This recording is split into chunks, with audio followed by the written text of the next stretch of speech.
And of course, we begin with our breaking news story, and that is the passing of veteran politician Aziz Pahad. He was the Deputy Minister of Foreign Affairs, and you'd remember, of course, a lot, that has been said about his career. He was also an anti-apartheid activist and also played a significant role in developing the anti-apartheid movement in the United Kingdom and in Europe. Now, of course, this comes at a time where we saw in July this year him and his family suffering a devastating loss of two of his brothers, Junaid and Esop. And of course, this is something that, the family was talking about, very sad news at the time.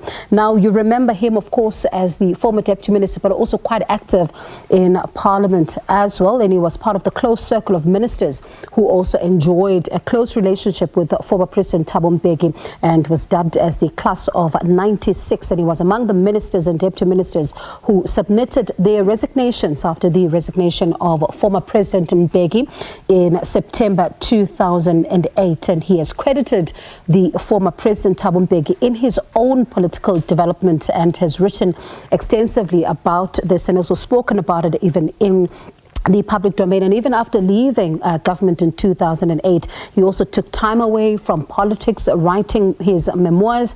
And in July 2014, he was appointed by President Jacob Zuma as presidential envoy to deal with the Middle East crisis, and which was completed in 2015. And he was born in Schweizer, Reneke in the Northwest, and he was one of the 5 Pahad brothers. And we'll continue to monitor this particular story as we're getting new reaction on the breaking news. Veteran politician Aziz Pahad has died, and he was aged 82. We understand that he passed on about an hour ago, so we're going to try and get you more reaction to this particular story. Let's bring you more now on our breaking news story. Former Deputy Foreign Affairs Minister Aziz Pahad has died. He was 82 years old. A close family friend confirms he lost his life a short while ago.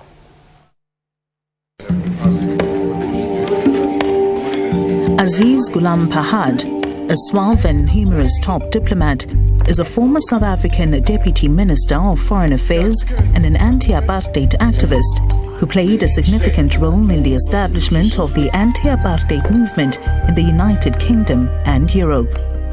Aziz also played a significant role in public and secret transition talks in Europe with different role players in order to end apartheid that eventually led to the unbanning of political organizations, the release of Nelson Mandela, and dialogues and discussions that led eventually to a free democratic South Africa.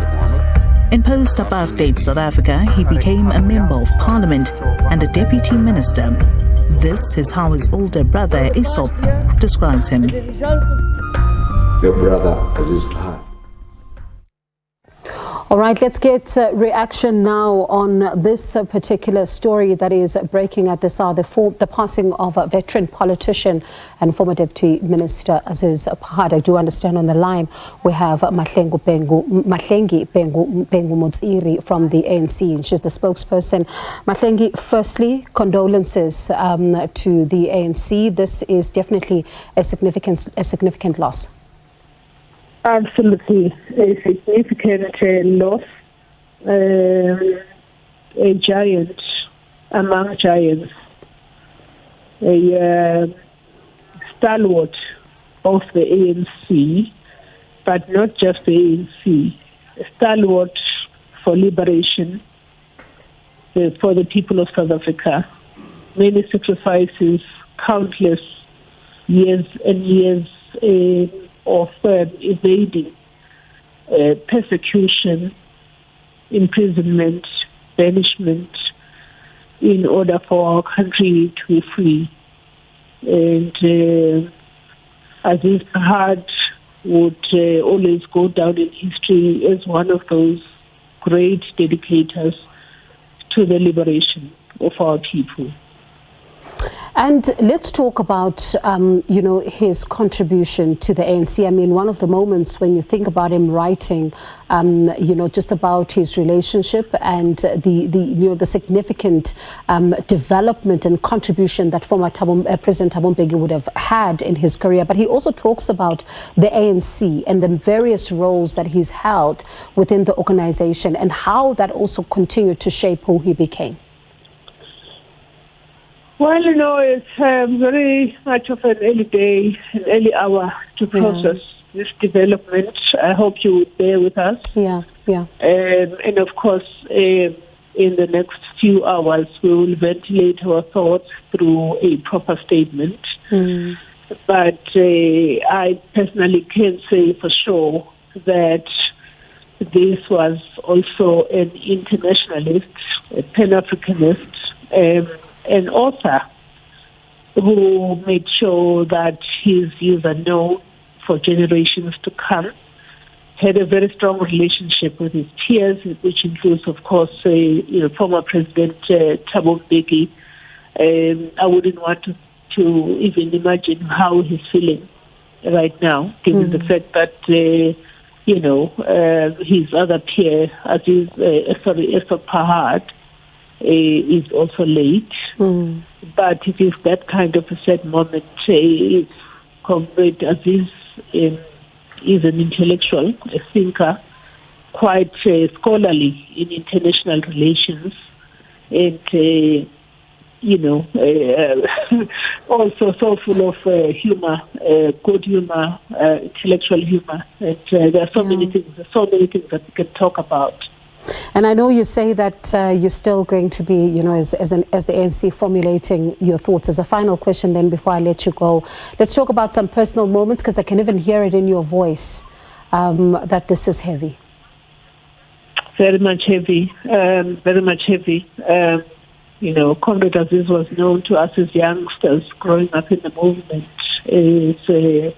That father that was fatherly in every respect, if you can possibly think about it, relatable, being approachable, and I think the light in the room, if you like. And so it's a great loss to the people of the Northwest, where he was born, in Swaziland, a great loss to many other communities that he interacted with, some in South Africa, some in the United Kingdom, some in many parts of the world, where he had to go and hide and seek against a brutal system of apartheid. Mahlengi, thank you so much for your time this evening, and we'll let you go. Of course, we'll continue to have more conversations about this, and as you say, you need time to also just be able to recollect and just release a comprehensive statement. That is Mahlengi Bengu Mutsiri, ANC spokesperson. And if one can borrow an excerpt from an essay that was written by him in the Thabo Mbeki I Know, he says, in many ways, my political development cannot be separated from the influence of Thabo Mbeki. He provided guidance and leadership right through the days when we were in London, to the days when I visited Lusaka, and especially after the Ikabe conference, when I was elected to the National Executive Committee of the ANC, and when I was in the Revolutionary Council, and later in the Political Military Committee.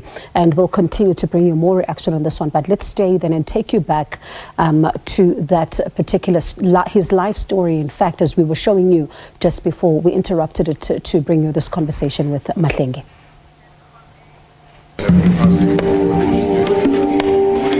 Aziz Pahad, a suave and humorous top diplomat, is a former South African Deputy Minister of Foreign Affairs and an anti-apartheid activist who played a significant role in the establishment of the anti-apartheid movement in the United Kingdom and Europe.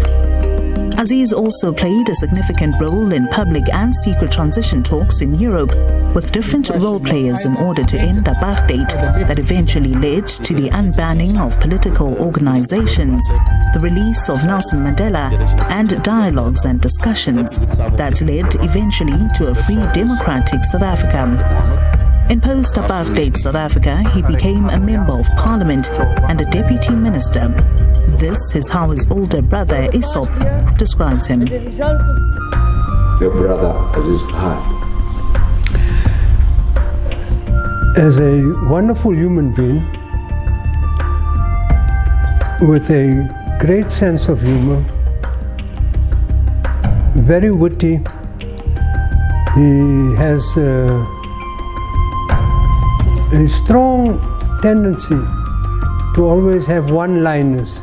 So in the course of a conversation, he would just make some statement and everybody would start laughing. Because it would be a witty statement about somebody or about something. So in that sense, his own personality led to him having a lot of friends. And even people who were not friends, but they would know him. And he always would greet anybody, even if he didn't know them. He would always greet them with a big smile.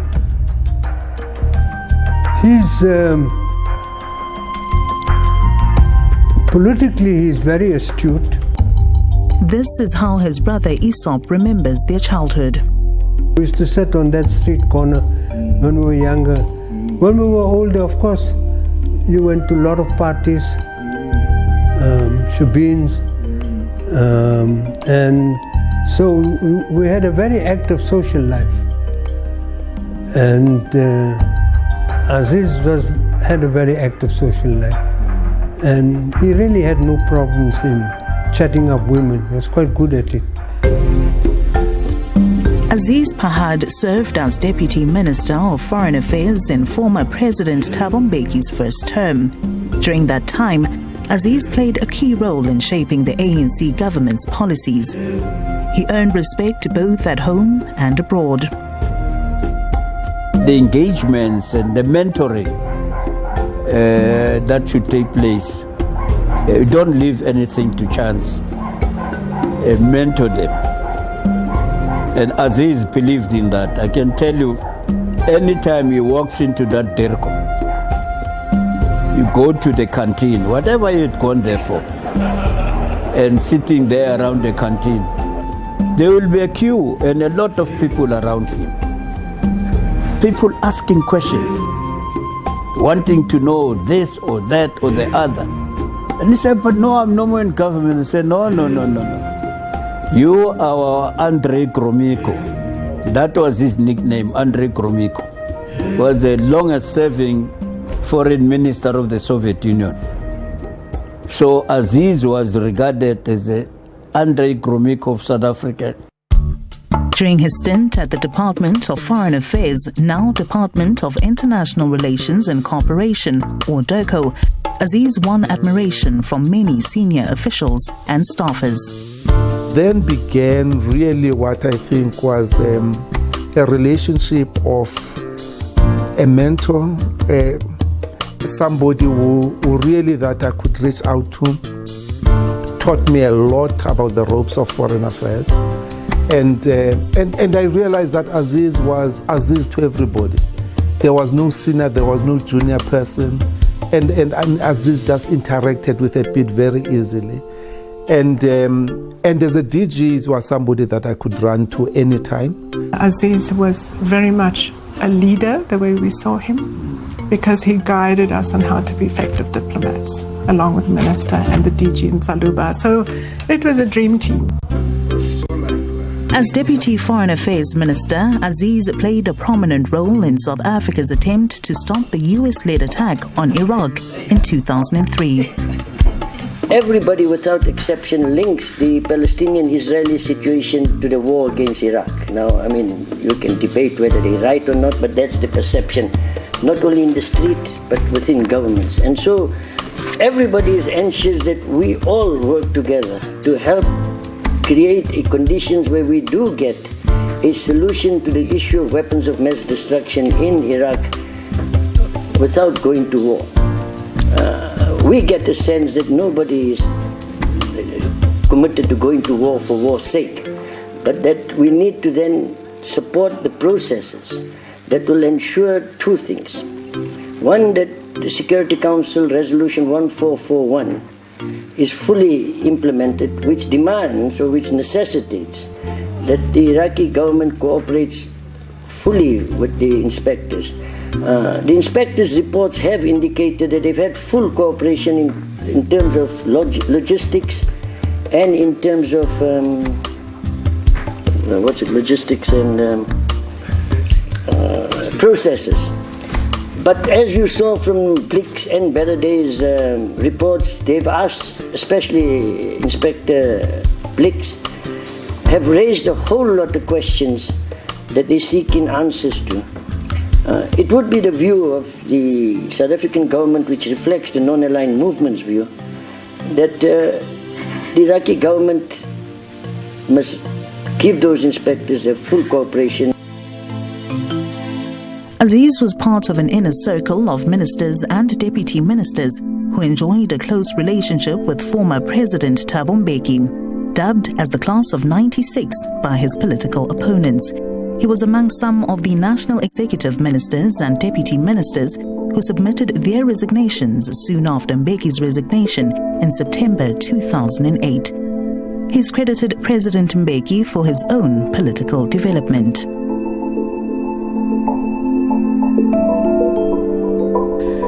He had the fortune to then be able to work with Thabo Mbeki. And I guess Thabo had the fortune to work with him.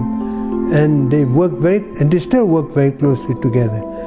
But they formed quite a formidable pairing inside the ANC in terms of international politics. Aziz's long stint in government and especially at the Department of Foreign Affairs has left a lasting legacy as a committed, well-respected and hard-working top diplomat. As the longest-serving Deputy Foreign Minister of South Africa, Deputy Foreign Minister.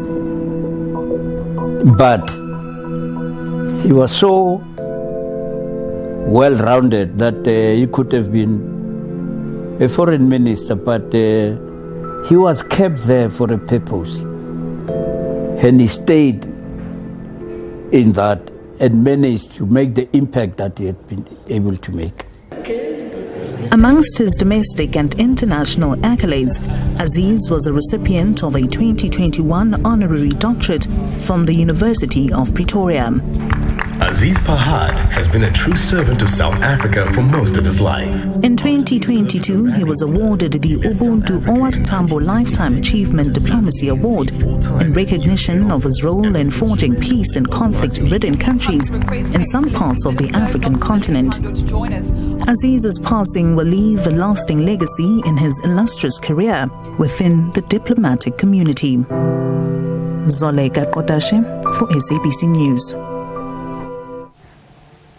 And that report there by Zolekat Kodash bringing us the life and times of former Deputy Minister Aziz Pahad. And as you heard, even from the ANC, we spoke to the spokesperson just a short while ago, expressing her own sadness at the passing of the former Deputy Minister, and saying that he was someone who was quite critical, especially when you look at the ANC and when you think about some of the critical moments. You think about the fact that when he got involved in that issue around Israeli and Palestine, that was quite a big issue as well. But she says that they are still going to be formulating a statement and to be able to react, to this particular news, but also speaking to the fact that he was a father figure for many of them in the ANC, and they looked up to him and he was always there. And a number of people also talk about his humorous side. They also talk about that particular part of him. And you think about the significant role as well that he played in public, as well as these secret transition talks in Europe with different role players. And this was in an effort to end apartheid that was quite devastating in South Africa. And these particular talks in fact led to the unbanning of political organizations, the release of Nelson Mandela, as well as dialogues and discussions that led to a democratic South Africa. he talks not only about what former President Thabo Mbeki means to him and his development and his political career, but he also looks at his own role when it comes to the ANC. And you think about the fact that he grew up in a family of political activists. His father, Gulam, was a leading member of the Transvaal Indian Congress and the South African Indian Congress, and his mother, Amina, and other family members participated in passive resistance and the defiance campaign. Now, they moved from Swaziland to Johannesburg in the 40s, and from a very young age, Aziz and his brothers were involved in political activities. And also, you think about 1966, where he started working the anti-apartheid movement, and by 1968 he was recruited to work full-time for the ANC in London, and also working for the Revolutionary Council as well, and the Political Military Committee, which covered all of Europe and North America in helping to develop the underground movement. And you also think about the fact that in 1990, when he returned to South Africa from exile in 1991, appointed deputy head of the ANC Department of International Affairs, and between 1991 to 92 becoming a member of the National Peace Executive Committee, and also in 1994 serving on the Transnational Executive Council, SAP Council on Foreign Affairs. And this, as the ANC talks about, his crucial involvement in some of the critical conversations that would be had, and some of, the legacy discussions about him. You listen to him when he was talking about this issue around what is happening in Palestine, and when he represented South Africa in 2004 at the International Court of Justice, he said, and arguing strongly against Israel's erection of a security fence, he told the court, the Palestinian separation wall is not a security wall.